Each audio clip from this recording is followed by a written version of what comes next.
Welcome to Aging with Dignity. This is the podcast where we explore how we care for ourselves, our aging loved ones, and the communities that we come from and we call home.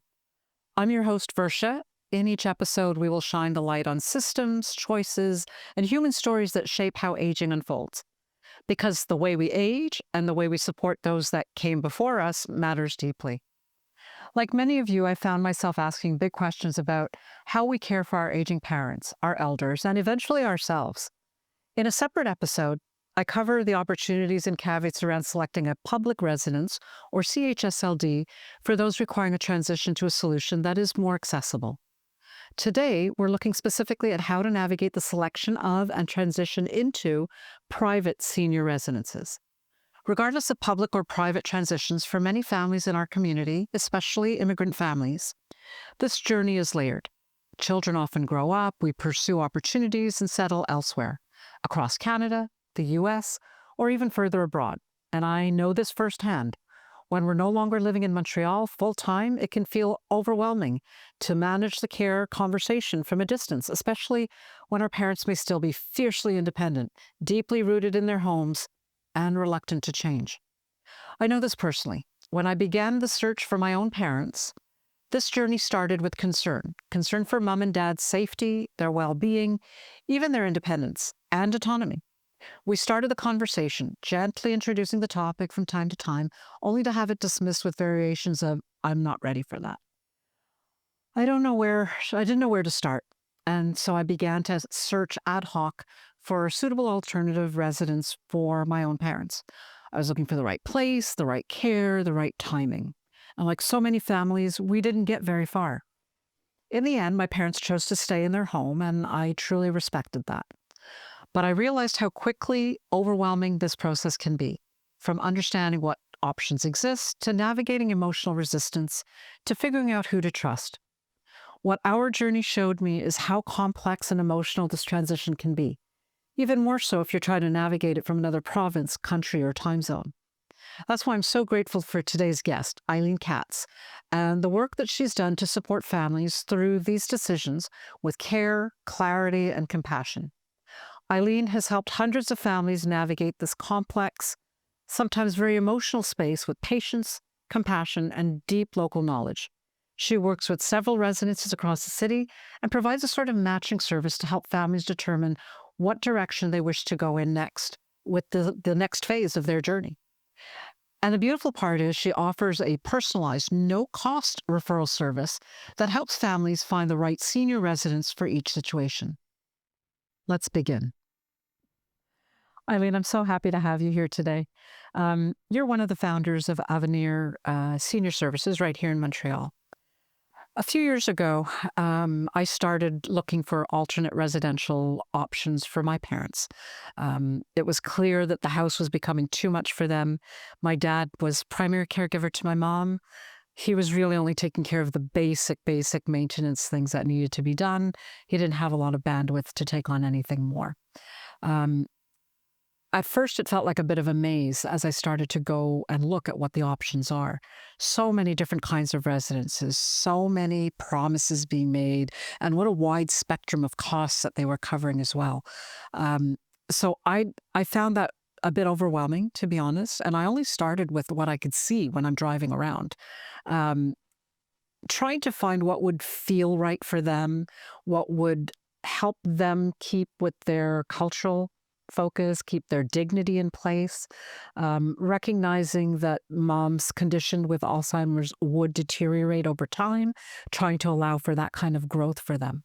I'm very curious about how you started this organization. What led you to that? Was there something that you saw in the market that said families have to have an easier way of doing this? I'd love to know a little bit more about that. It's exactly that, Barsha. I've been in the industry for 30 years. I am a music therapist by training, Okay. and I've been the director of seniors residences for the last 30 years. And really what I found over the years, my role was to be able to create opportunities for people to live in a seniors residence, but people would call me and they just didn't know how to navigate. They really didn't know where to turn. Well, I see this nice place on the corner. Oh, it's $10,000 a month. Is that for me? Or what can I do if I have a smaller budget? Or what do I do? How do I know when to go?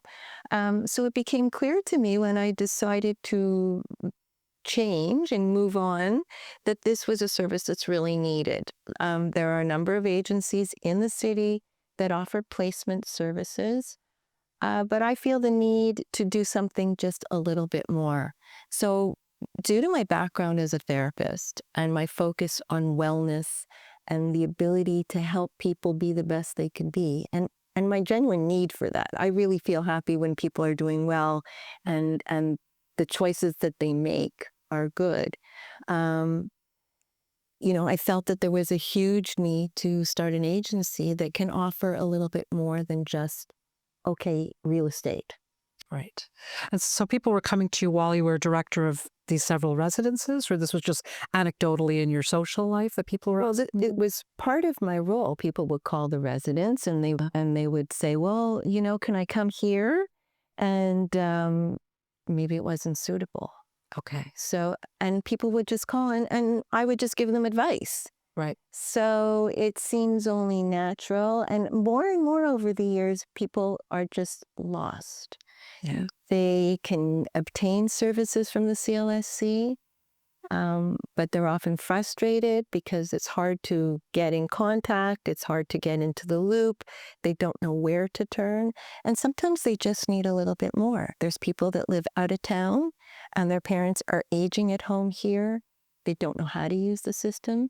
So, I see my role really as an opportunity to empower families, to educate people, to take challenging situations and find viable solutions That's great. for them. Well, one of the things that we found was with my mom's situation with Alzheimer's, we knew it was going to deteriorate. We knew that the demands on my father would increase. Um, Knowing how much care, how much support they would need, how much is too much? Like those were the questions that we had. We knew that she had her independence, but that she would be losing it. So for families that are exploring that and they're looking at maybe independent, autonomous living, downsizing. I mean, we looked at condos, we looked at assisted living options. How do you try and navigate between that and help families figure that out? Well, that's the secret. It all starts with a conversation. Okay. A cup of tea, a cup of coffee. I think it's important to really sit down and speak to the family to understand their cultural needs, their social needs, their family's needs. Hmm. How do we build a plan? I very often ask people to give me information that will help me to make a short-term plan and a long-term plan. Yeah. Sometimes it involves finances. It very often involves finances because when we're looking at the private system, dollars and cents almost always has to come into play. And where do you get the most services that are most tailored to you and make your dollars go farther? Is that the most common question that comes up, the finances, how to manage it? A common question really is, well, how do I get the care I need with the budget I have? Okay. And that's really more and more today. I mean, when I first started out years ago, people were able to live off the interests of their investments. Right. And they can't do that anymore. Mm. So, and sometimes families have to chip in.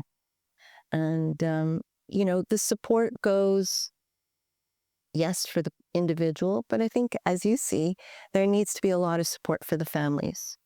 Sometimes there's one caregiver that's more active, more involved.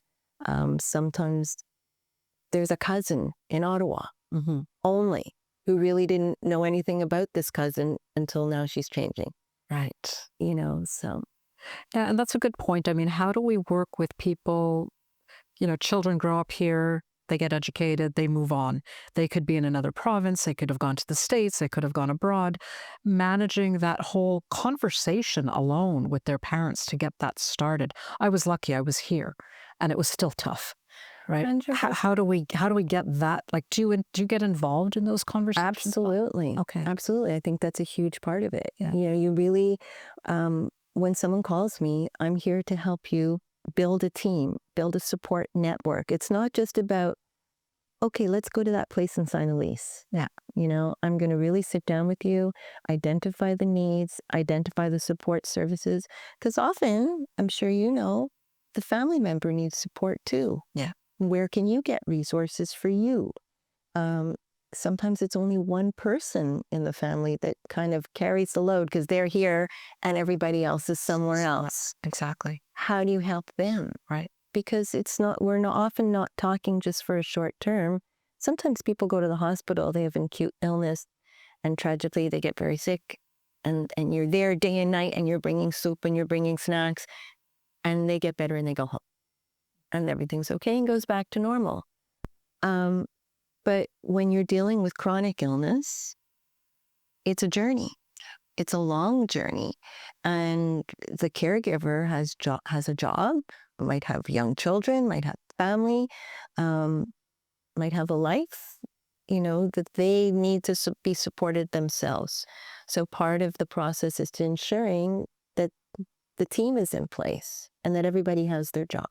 Which is great because you're so right. Usually the caregivers, if it's not the spouse, have their own life, right? Children have grown up, they've gone on, they've built their lives, and they're coming back to support as much as they can. A lot of times not knowing where to start. So the fact that you come with a team is really encouraging. Once you find a placement opportunity for an elderly couple that want to move out of their home. So they've had the conversation, they've accepted that choice, and they're making the move. How far do you help with that transition into the new place? Right up into the minute they move in. I mean, what I do is I'll accompany them on tours. I'll set up the appointments. I'll choose the places that I think best suit their needs. So you don't have to go out and do 100 visits. Okay. Which is time consuming and stressful. I can help to narrow down the choices, bring you to places that are appropriate. And if you go there and you tell me, well, this didn't have enough of this, or, I want a place that has a restaurant in it. Yeah. Well, then we'll go look somewhere else. And after that, I'm with you when you sign the lease. And I can help with the downsizing, with helping find the movers, packing. I recently just had a situation with a lady who really didn't have any family. She never married and didn't have any close family members. She had a cousin out of town, and she had a few friends here who were also elderly. So I met with them in her home. We picked the pieces that she needed. I was there with the mover. I moved the stuff in. I placed all the stuff and unpacked it for her to make sure that she walked into a place that was just like her house with all her things. That's fantastic. Real turnkey service. I mean, you're really taking 100%. I have to put on my designer hat sometimes because that's fun too. Absolutely. Well, what do you need? You're moving. Well, what do you need? The little things. Maybe you're going to need bibs. Maybe you're not using a bib at home, but maybe you need a bib there. Or my dining room set's not going to fit in the new place. Exactly. Right? You go right up to the extreme. What can you take? What do you need? What are your priorities now with your new lifestyle? Because you're establishing a new lifestyle for people. That must be hard for people to accept, I would think. There's got to be a process around that from starting that conversation. I mean, with my parents, it was resistance. No, we're fine. We were managing here, no problem. To, okay, we're going to come with an open mind.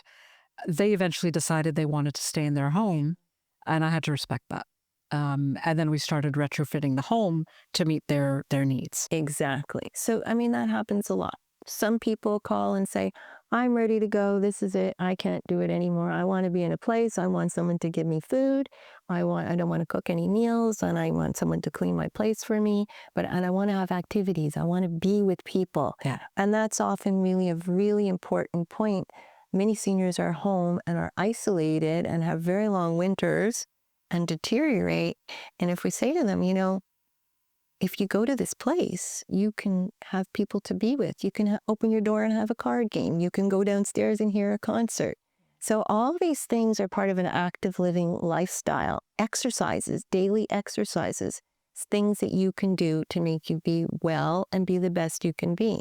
And oftentimes people are resistant at first, but when they get there, after they're no longer the new person anymore, after a few weeks, they're like, wow, why didn't I do this sooner? I have heard that so many times, honestly. And they have had resistance and hurdles that they faced getting there. But you're very right. Once they're there, they go in and they realize everything that's available to them if you've picked the right residence for their needs. Exactly. There's a wealth of opportunity. I mean, and that's someone who's relatively well and can make their own choices. You have families where people are not as well. The family member can no longer make good choices, and then the family's making the choices. So then I have to be even more of a detective and say, well, what's important here? What did they like to do? Right. What are their interests? What's going to be the priorities for you? What's the priority for you as the caregiver? I mean, you could find the nicest place in the East End, but if it's going to be an hour drive for you, you might not go as often. But if you pick a place that's close to where you live or close to your job so you can visit on your way home, that might be a determination. Some people, we're dealing with a population today that people came to Canada and English is not their first language. Yeah. Are we able to find them a place in a community where there's people that speak their mother tongue? Because often at times as people deteriorate, they revert back to their original language. So is there a community of like people where they can have a friend? Yeah. At least someone to sit at the dining table with. And you don't need a whole room of people that are from your background.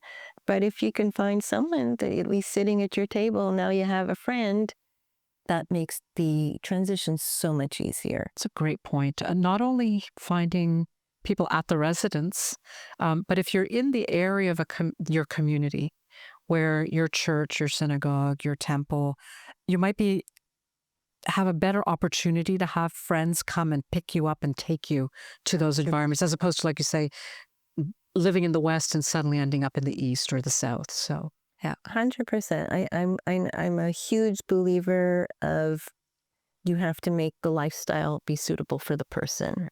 And like I said, we don't just place people. I'm looking at providing solutions for wellness. How can we make people be the best they can be? Care planning. Maybe you're not ready to go now, but we start our conversation now with the intention of 6 months down the road. Okay. There's oftentimes I could bring care plans into the home. What do you need to make your stay at home easier? Do you want to put in a stair lift so you can get up the stairs? Do you need support for bathing? Well, maybe someone can come in from either CLSE or private caregiver to help with some of the daily living tasks that are important. Because maybe once you get up and you get dressed, you can carry on about your day at home. Where it gets a little tricky is when people start to need assistance because they don't make good decisions. So if they would be at risk for fall, or if they're at risk to turn on the stove and burn the house down, for example, Right. which is quite the extreme. Then we have to start looking a little closer. Well, maybe there's a more secure solution. And it's an evolution, right? So we have to be aware of, and I guess this is part of the role that you take in the conversations, that things are going to change. And as we are more aware of those changes, we can prepare for them. Right. And I think that's the big thing, that we're probably in a form of denial. I know I was too. We just didn't know. It wasn't even denial. We just didn't know what to expect. It's a combination. Yeah. So you mentioned earlier $10,000 a month.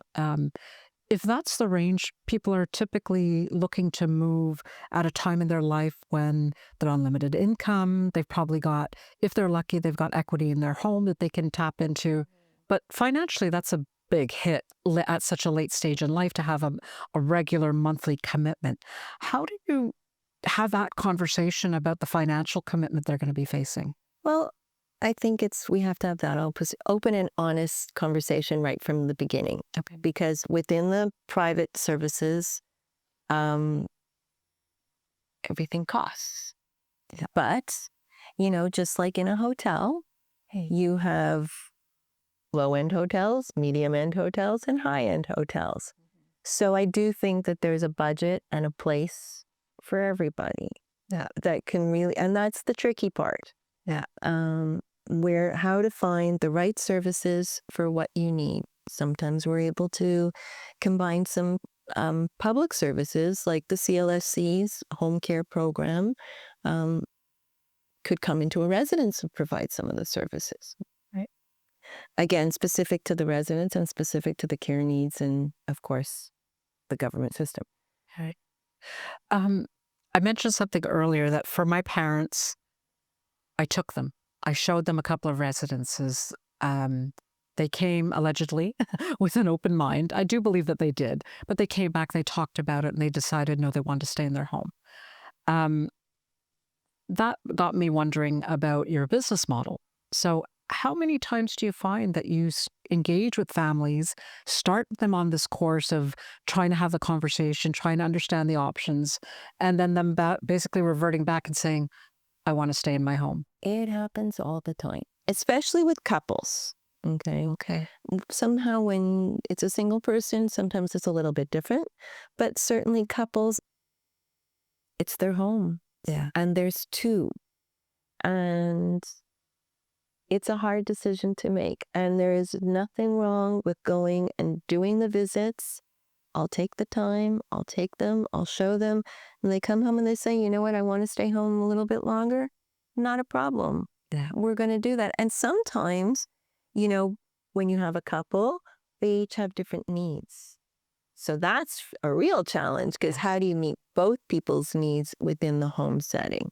And very often they're the ones that come and say, you know what, we tried this and okay, we realize now it's time, we need more. We have to downsize or the house is too big or for whatever reason. But it always has to come from them.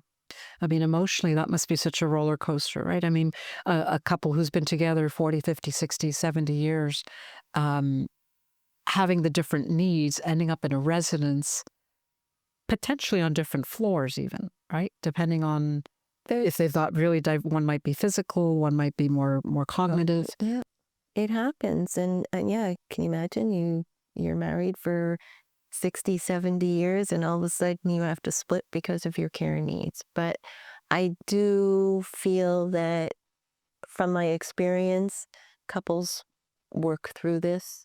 Those people that have been married for those long periods of time. I happen to know a couple that for the last, I'd say at least 6 years, the wife has severe dementia and is in a public CHSLD. They tried living together in a private residence where one had care and one was in the private residence. It didn't really work, and they're separate. And he goes to visit, but she sadly doesn't even know anybody anymore. So couples have to deal with that. Couples have to deal with it. And I'm listening to you and I'm thinking, if I was a child of that couple, of course you want the mother, I think you said had dementia, you want the mother to be in a safe place, comfortable place, cared for. But you're also probably caring for that father's life quality. 100%. What is their life outside of the relationship as husband and wife? Well, that's exactly what happens. So the family member or the spouse that is still independent continues on with their lifestyle and the family has to support them in the best way they can. There's some spouses that just go every day and sit there and visit every single day, even though they don't remember who they're with sometimes. And there's some that, they've built their life, they're supporting their own care needs and doing the things that they do and go and visit as needed.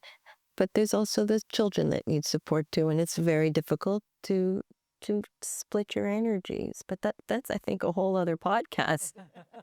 We'll do another episode on that. One of the things that we, as we have this conversation, I'm sure you're finding it is trust, right? You're opening up your home to somebody to come and investigate, in a sense, all of the things that maybe, especially those in certain cultures might say, and keeping this behind closed doors.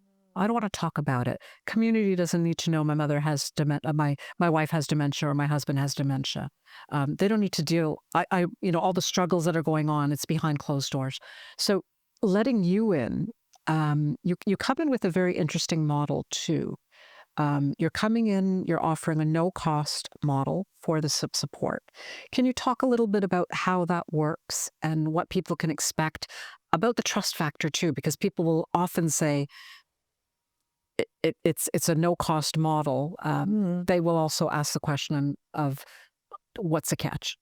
There is no catch. I'm very open and I'm very honest.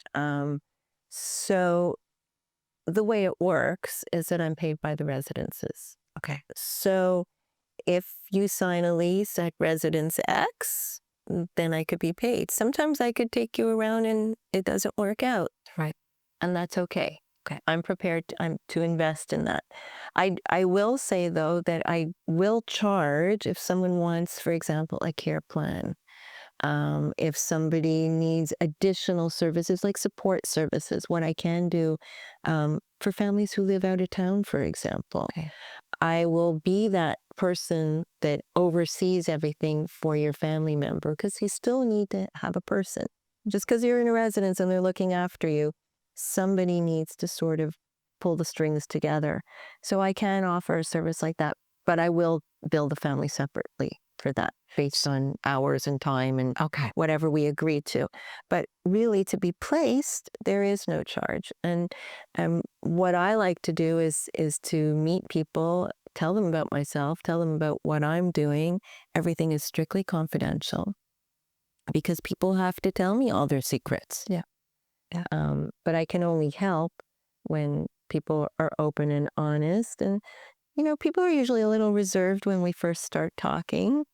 And maybe I don't get all the details on the first visit, but sooner or later I get the right information and people trust me. Like I said, I've been doing it a long time. I'm patient. I'll listen to what you have to say, and I'm here to help you. I'm sure if people want the best service, they've got to be open with you. They probably recognize that as they go forward. I want to make sure I understand properly. So, looking for a private residence, they can come to you. It's a no fee service. Exactly. Until they commit, at which time there's a payment made by the residents to you. That's where you earn your money. There are other services that you provide more as an advocate, I guess, for the family. And that's on a project or hourly basis that you would charge. Exactly. Okay. And sometimes I just provide information and resources. I really want to be able to empower families so that they can make good decisions, that they can make informed choices, and they can find the solutions that they need. It's challenging, and there's no cookie cutter. Yeah. The same solution that works for your mom is not necessarily going to work for her mom. Okay. And that's the real challenge. And that's the goal as I see it. And that's the way I've always seen it from my experience. The role I had previously allowed me to create lifestyles for people, make sure they're safe, make sure they have social simulation, make sure they have good food. I want to make sure that people are going to get that in whatever setting that they go to, whether it be in a residence, whether it be at home. Okay. The fact that this is a no-cost service, can you talk a little bit about how Avenir is funded? And are there any limitations that people should be aware of when they engage with you because of that? There is no funding. Okay. We are consultants. Okay. We're a small boutique agency, basically, and we're there to listen and to help. Okay. That's good to know. When people are sitting around thinking about this at 11 o'clock at night and they're Googling all sorts of residences, much like I did, what's one practical tip that you can offer for people as they start that step, as they start to try and figure the way forward, whether it be a child doing it on behalf of the parents or the elder couple or person on their own trying to figure this out? Probably the most important pre-work, let's call it the pre-work to do, is to decide a budget. To decide a budget, understand the budget, understand the financial objectives, because that's going to determine where you can go. Okay. That's a good starting point. Yeah, because often people don't know. We don't know our parents' investments unless they've shared it with us. most seniors get a pension, but people who only get a small pension can't go to private residences. Yeah. And at that point, I'll say to them, you need to look at a public solution. Do you help them find that?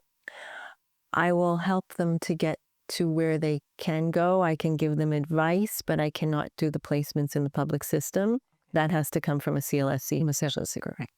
And we have another episode actually on CHSLDs because it is very different from the private world. 100%. And I think it provides a good option for those that need it, for those that want affordable access. But actually, I just had this conversation with a social worker this morning. Yeah. Public housing is not just housing. Like a long-term care center is not just because you can't afford to go somewhere else. People have to meet the criterion. Mm-hmm. So that in itself becomes challenging for some people. Yeah. That's not based on geography. It's not based on a preference. It's urgency, need, and availability. Functional needs. Yeah. And that's what makes aging a very interesting business. Because, like I said, everybody's different. There's not one model for everybody. There's not one solution for everyone. And honestly, I always tell people say to me, like, how do I know when it's time to move? How do I know if I should go private or I should go public? And I often tell people that you will know when the right time is. When everything starts crumbling, it's just not working anymore. Right. It's time to make a change. And then some people say, I'm going to stay home. I'm going to have this solution and that solution. We're going to have catered food. And I'm going to stay home. And then they call and it's kind of too late. They miss that opportunity. They're not at the level to be able to go into an assisted living. That's a great And then they don't point. have the budget to go to a private. Correct. So that's the point where we say, you know what, now it's time to look a little bit more actively and express your needs to your social worker, or maybe we see the writing on the walls earlier and you're already on a waiting list somewhere. So I think that's a challenge. Yeah, that's a great point. It reminds me with my mom, we were looking at a residence where there's autonomous living opportunity with an opportunity for they had a separate floor for cognitive disabilities. We envisioned that my father could continue to stay in the private part of it and go visit mom on the cognitive floor. And I figured she would be there till her last days. And it was only afterwards with an ad hoc throwaway comment to the manager that he made it clear. He said, oh, no, there's a limit on how long we'll keep them on that floor.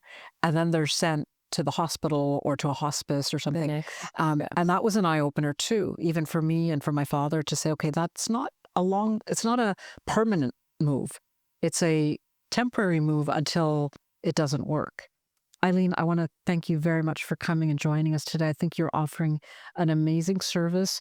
You're showing up for families at a time that's very vulnerable. And I think you've got a brilliant, beautiful approach with how you help them, not only with the conversation, but transitioning over into the selected next steps that they have in their journey. So thank you very much for joining us today.